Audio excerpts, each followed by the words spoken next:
Olá, hoje a gente vai mergulhar de cabeça em uma das profecias mais intrigantes e discutidas da Bíblia, que é o capítulo 12 de Daniel.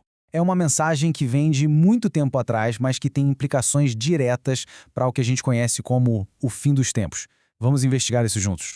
E olha só, a gente já começa com um verdadeiro quebra-cabeça. Pensa bem, um anjo entrega uma revelação crucial, importantíssima, para Daniel.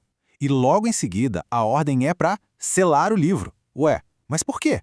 Essa pergunta é o ponto de partida de toda a nossa análise. É como se a gente estivesse diante de um mistério antigo, esperando para ser desvendado. A primeira pista para a gente começar a resolver esse enigma está no próprio verbo selar.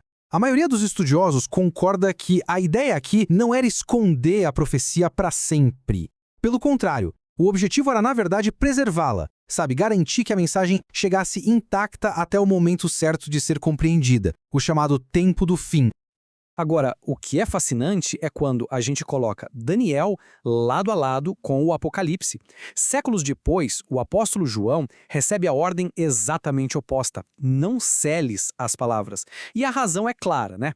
Para Daniel, o anjo diz que o tempo está distante.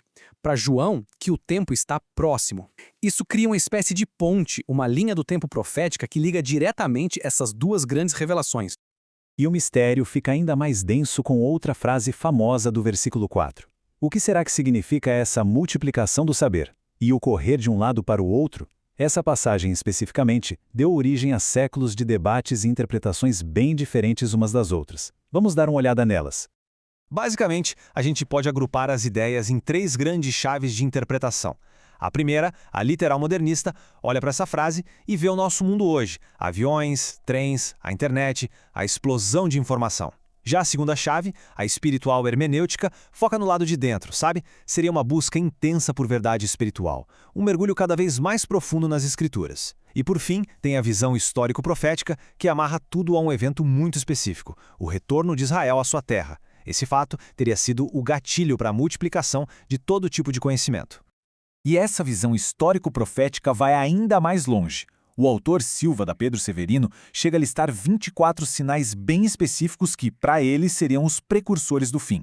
A lista é longa, viu? Vai desde coisas geopolíticas, como guerras e o surgimento de armas nucleares, até fenômenos sociais, como a rebelião da juventude e a pregação do evangelho no mundo todo. Isso dá uma dimensão bem concreta para essa linha de pensamento.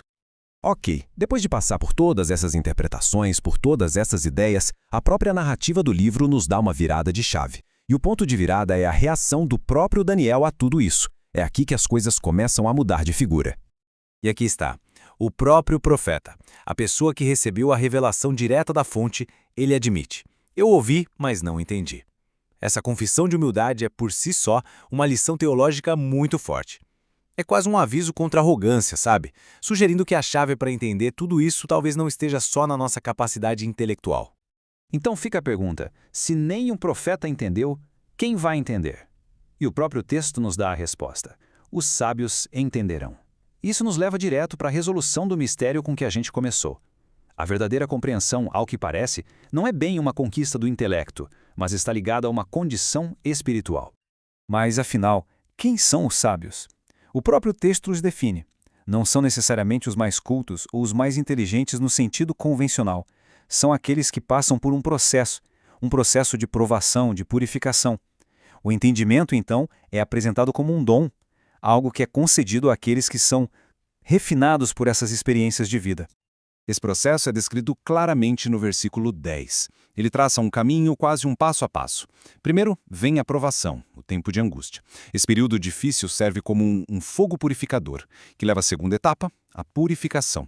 E é só depois de ser embranquecido e provado que vem a terceira etapa, o entendimento. A sabedoria para finalmente decifrar a mensagem selada.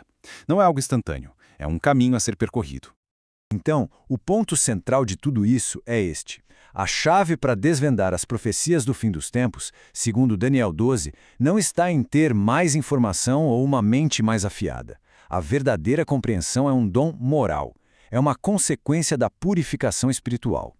E tudo isso nos deixa com uma pergunta muito, mas muito relevante para os nossos dias. A gente vive, sem dúvida, na era da multiplicação do saber. O acesso à informação é infinito. Mas, à luz dessa profecia tão antiga, a questão que fica no ar é: como a gente pode distinguir o simples acúmulo de conhecimento do verdadeiro entendimento?